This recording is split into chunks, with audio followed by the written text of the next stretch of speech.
Before humans ever appeared, other alien civilizations were already traveling and exploring the universe.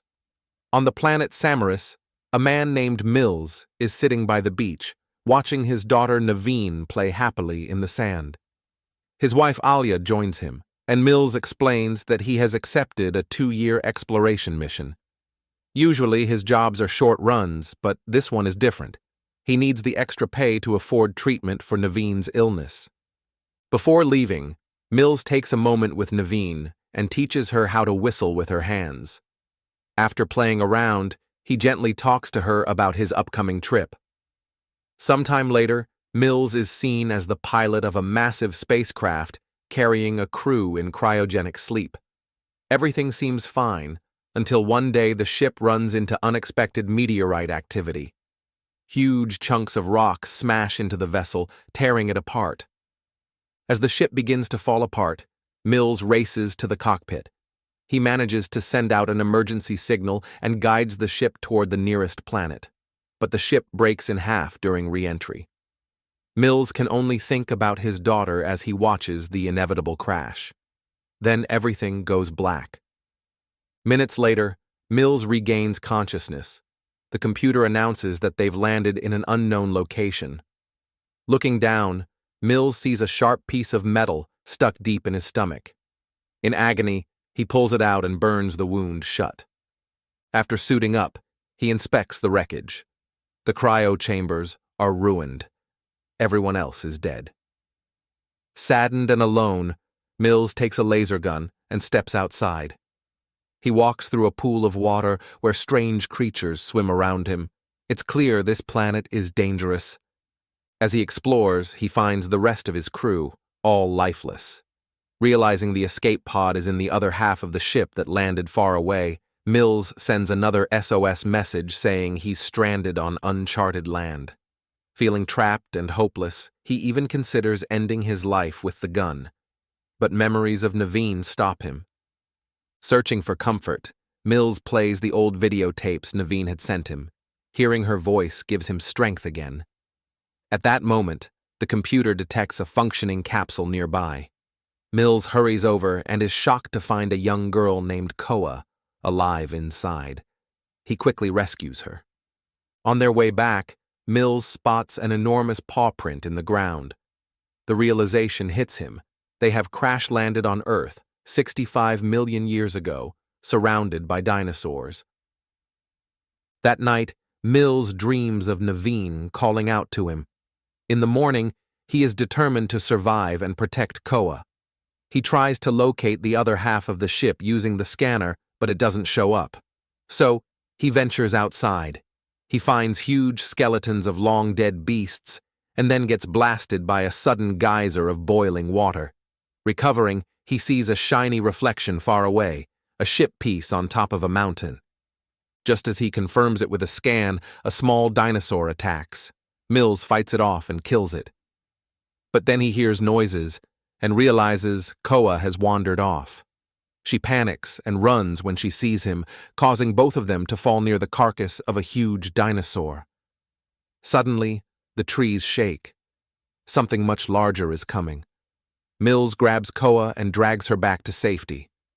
Koa is injured, and while Mills treats her, he discovers they don't speak the same language. The ship's translator is broken. To explain their goal, Mills uses red powder on a tablet to draw a mountain with the escape pod. Koa understands and even draws her parents, saying, "family." Mills lies and tells her they are at the mountain to keep her calm. Later, Mills sends another SOS about finding a survivor. Meanwhile, Koa discovers Naveen's recordings. The first ones show a happy little girl proud of her father, but over time, her sickness worsens and her tone changes. She grows angry that he wasn't there. When Mills sees Koa watching, he quickly shuts them off, clearly in pain. He then tells her it's time to leave. With supplies packed, they begin their dangerous trek through the wilderness. The journey is long, tiring, and filled with predators. Slowly, Mills and Koa grow closer as he helps her climb, walk, and recover each time she stumbles. One afternoon, Koa notices something glowing red in the sky, but says nothing. Bored of walking, she teases Mills by throwing berries at him. Annoyed, he scans them and shows they are poisonous. He firmly tells her not to mess with them. Later, a giant bug lands on his neck. When Mills smashes it, sticky goo covers his hand. He tries to rub it off on a tree, but ends up with bark stuck to him, making Koa laugh. He playfully tries to gross her out by touching her with the sticky hand, but their fun is interrupted by strange noises. They soon find a small dinosaur trapped in sticky tar. Koa insists on helping despite the danger. Mills reluctantly helps her free it, but just moments later, the creature is killed by a pack of predators. Mills shields Koa from the sight, but she cries knowing what happened. The two move on, stopping at a waterfall to clean up and refill water. Mills worries about his stomach wound, but watching Koa reminds him of Naveen, giving him the will to push on. Koa decorates him with a flower in his hair, making him smile. When Mills' scanner loses the mountain signal, he climbs a tree for a better view. But a bug startles him, causing him to fall and dislocate his arm. Koa bravely helps push it back in place just as dinosaurs arrive. Mills orders her to run, then uses bombs and his gun to fight them off. Meanwhile, flying dinosaurs attack Koa, and Mills rushes in to save her, shooting every beast until the last one flees. Koa, shaken, becomes distant and afraid of Mills. He gives her space, then tries whistling like he used to do with Naveen. Slowly, Koa responds with her own family's whistle. This moment of trust brings them closer again. After more walking, they reach a cave for the night.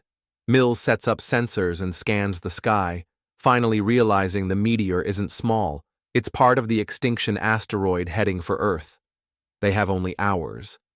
Koa comforts Mills by showing him one of Naveen's tapes. Though he's pained, they watch it together. That night, Mills breaks down remembering the day Alia told him Naveen had died. He cries quietly. The sensors suddenly go off. A huge dinosaur approaches. Mills fires at it, then escapes with Koa through a small tunnel. A smaller predator follows them into narrow passages. They hit a dead end, and Mills tries digging, but it's hopeless. Koa angrily reminds him of family, demanding they keep trying. Mills uses explosives to widen a hole big enough for Koa to crawl through. She makes it out safely, but when Mills tries to follow, the tunnel collapses. Alone, Mills faces the predator in the cave. He uses sound tech to disorient it, then grabs his gun and finally kills it. Meanwhile, Koa outside arms herself with a huge bone, wrapping it with poison berries as a weapon. Mills escapes the cave and sees the giant asteroid approaching fast. He rushes to find Koa, but falls into quicksand. As he sinks, Koa bravely kills a pursuing dinosaur with explosives, then pulls Mills out with a tree branch. They hug tightly, reunited. Together, they race to the mountain. Koa climbs first, tying ropes securely so Mills can follow. Finally, they find the other half of the ship. Mills activates the computer and learns a rescue vessel is on its way. Koa searches for her family, only to find destroyed cryo-tanks. Heartbroken, she realizes Mills lied, but he shows her a picture of Naveen and admits he lost his own daughter while working. They hug, both grieving. Meteor fragments begin to rain down. They rush into the pod, but an impact knocks it down. As they wake, dinosaurs attack. Mills fixes his gun and fights them, while Koa cleverly uses a hologram of Naveen to distract the creatures. Together, they kill them. The pod finally shifts into launch position, but the cave dinosaur returns for one last fight. Mills lures it into geysers, and with Koa stabbing it in the eye using her prepared bone, the beast burns to death. Just in time, Mills and Koa launch into space as the asteroid hits Earth, ending the dinosaurs. The pod's autopilot sets a course for rescue. Mills closes his eyes, imagining reuniting with Naveen, while Koa quietly holds his hand. If you enjoyed this story, make sure to like and share. Don't forget to subscribe and turn on the bell for more videos like this.